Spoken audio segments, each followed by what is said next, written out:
陽宅嘅家居嘅風水嘅。咁咧亦都咧就係、好多謝各位嘅嘉賓啦，同埋來賓咧就嚟呢個香港道教界同埋咧就係、慶祝香港15週年回歸嘅廟會嘅。咁而家咧，我重點咧就係講一講咧，就係陽宅家居本身咧，我哋如果係去揀樓咧，就唔使揾師傅，大致上自己應該係揾邊啲重點，就自己唔會話錯先。咁我咧就係簡略少少講，因為今日嘅時間又唔係太多嘅。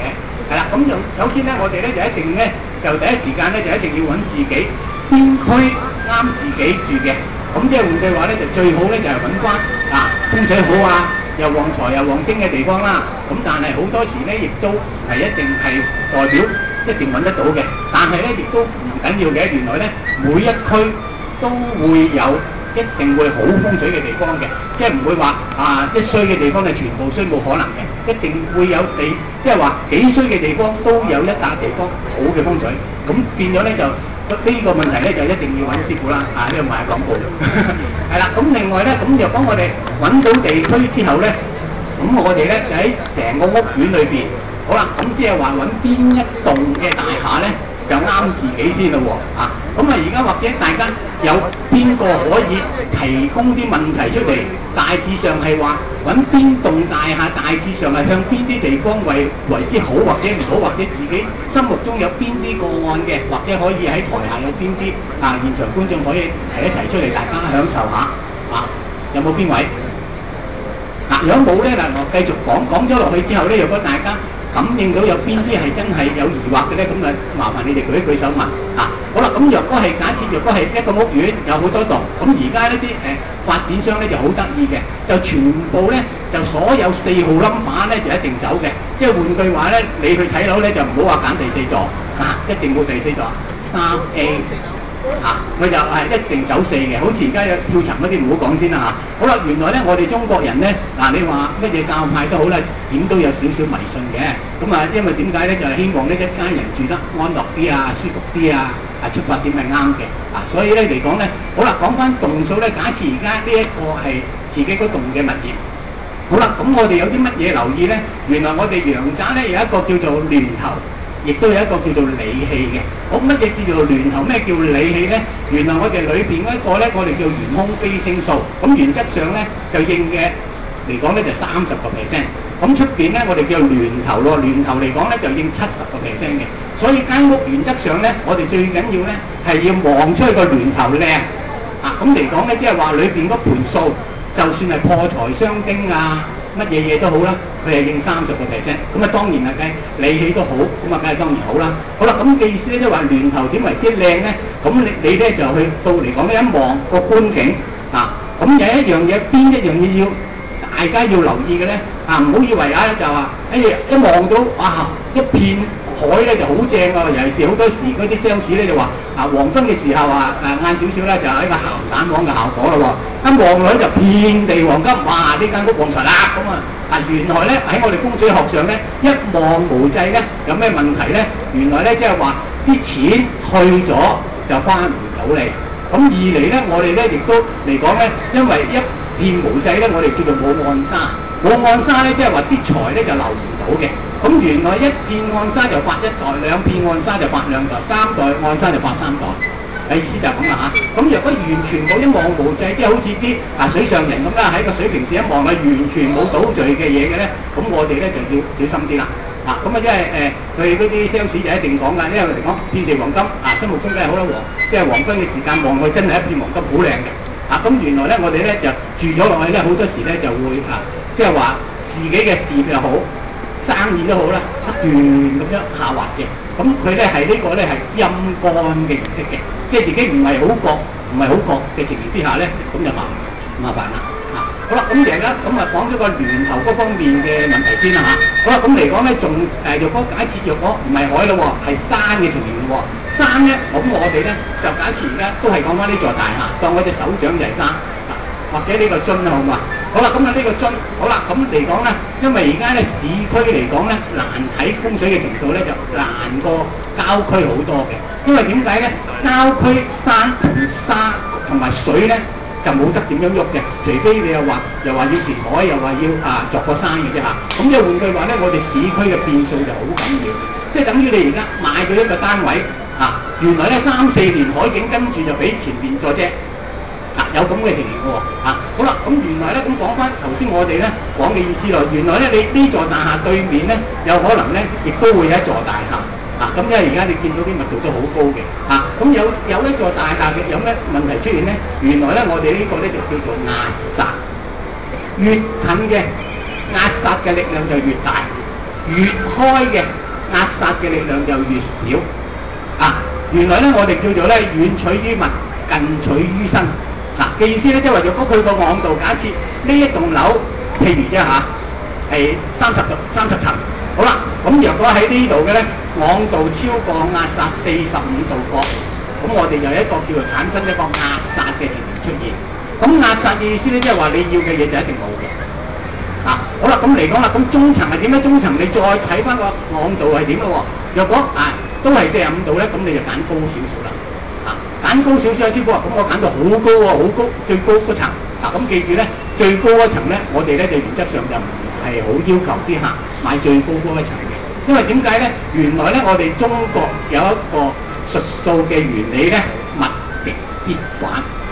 即係話，若果你去到最高咧，好似過山車唯一嘅答案係點咧？大家？係啦，冇錯，佢就滑落嘅啫。即係換句話咧，咁師傅唔係喎，我又買咗層樓喎，咁點搞啊？我真係頂樓，咁冇辦法，而家冇理由賣咗佢咁唔緊要。原來咧，我哋咧上邊咧就買翻一個砌嘅屋。記住係砌嘅屋，如果唔係咧，人哋又俾律師信你㗎啦，佢查好多嘢。咁嚟講咧，咁就可以化咗。因為點解咧？我雖然係頂樓，但係我上邊再整一個砌嘅積木屋咧，咁我哋即係換句話，係咪上面仲有一層樓啊？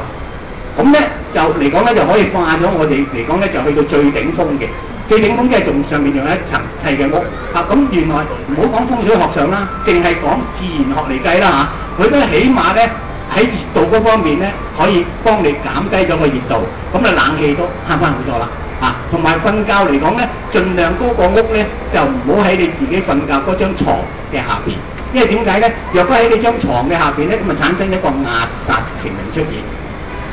咁盡量咧就過少少咁樣啦好啦，咁講完最高啦，咁去到中層喎。中層咧就講我哋一般咧都唔係好叫啲客要買中層嘅。原來點解咧？原來咧我哋咧就現代咧好多時咧就會開冷氣嘅，開冷氣啲熱氣咧佢就會向上。咁嚟講咧變咗咧佢中間嗰度咧啲氣流咧就嚟講咧佢冇咁暢順，因為點解咧？我哋氣流通常嚟講咧喺上邊就會氣流會大啲。快速啲嘅，下邊咧就會比較慢啲嘅。咁好啦，跟住去到最低層喎。最低層嗰一座嚟講，我唔理佢本身係幾多座或者發水發幾多，我唔理佢啦總之以最低嗰一層計咧，我哋亦都係慫恿啲客買嘅。因為點解咧？好多時咧，所有嗰啲唔乾淨嘅喉咧，就全部都喺底下過嘅。底下過嘅意思咧，即係你唔知佢有時你去咗旅行又好，或者出去公幹又好咧，幾時爆嗰啲喉咧，大家都估唔到。係嘛？咁爆咗喉嚟講咧，咁你間屋咧就變咗咧，就各方面咧就會邋遢晒咁你搞得一餐都好煩啦。同埋咧，因為嗰啲喉入咗嚟間屋裏邊咧，亦都會將你嘅運咧一路咁扯低嘅。咁咧就大致上咧，而家暫時講住呢啲，睇下有啲咩問題，咁我再銜接第二樣有台下有邊啲問題可以問一問。呢位小姐請講。好，我麻煩晒聽講嗰啲大廈咧維修拆棚係。咁入邊住嘅人咧，梗係唔開心㗎啦。係。即係佢崩壞㗎嘛啲。係。咁有咩可以即係點樣講化解下？因為點解咧？我哋咧就剛才講咗一個啦，原來我哋風水學上咧有一個叫巒流，有一個叫理氣。好啦，咁若果係出邊咧有個搭晒棚各方面嘅嘢咧，淨係講正常嘅情形啦。你第一咧就一定要閂晒窗先啦。因為點解你啲賊會爬入嚟嘅呢個唔關風水事好啦，跟住嚟講咧，咁原來咧喺呢段嘅期間咧，你所有重點要出擊嘅嘢咧，就盡量就拖後少少。因為點解咧？我哋風水學上嚟講咧，就嚟講咧，一定咧又要攞嗰個窗向喺我哋啲派勢。有啲派別地啲唔講翻我哋派啦。原來攞窗向咧，咁若果一有皮嗰啲嘢遮蔽咗嚟講，我係咪係納唔到個氣啊？納唔到嘅氣，即係等於而家我個口你攞嘢封住我個口講唔到嘢，亦都食唔到嘢，即係一句講晒你要嘅嘢俾唔到你。所以咧就唯一破解嘅方法咧，所有嘅嘢慢住 hold 住落嚟，咁就得㗎啦。咁啊等嗰段時間過咗，你先至再發圍咯。因為第一你裏邊嗰個理氣嚟講攞唔到，年頭你都攞唔到，再加埋咧我哋咧叫做咧就閉咗裏邊咧，我哋一個叫陰煞。陰煞嚟講咧，一定嚟講咧比較會黑暗啲㗎嘛，係嘛？咁咧就唯有咧就呢段時間咧，你就盡量開多啲燈啊咁樣啦。咁啊瞓覺當然熄咗佢啦。咁啊嚟講咧就可以幫到你嘅。多謝你啊！仲有冇邊位？係請講。等，攞咪嗰啲。想問如果個餐盒對住個路口位嘅點樣處對住路口位好多而係大剛才聽得唔清楚，每次有麻煩。對住一個丁字形嘅後巷嘅路口位。即係你自己嗰個住緊嗰呢個向。係。對住一個路口嘅位。係 T 字形咗，啱啱個 T 嗰個嗰個。係咪即是咁樣 T 字？係，即係咁樣 T 字。係啦，咁我咧就想話問一問咧，你嗰個單位咧係幾多樓咧？係5樓定10樓？即係而你嗰個單位就喺5樓嚟嘅。係啦 ，OK， 唔該晒。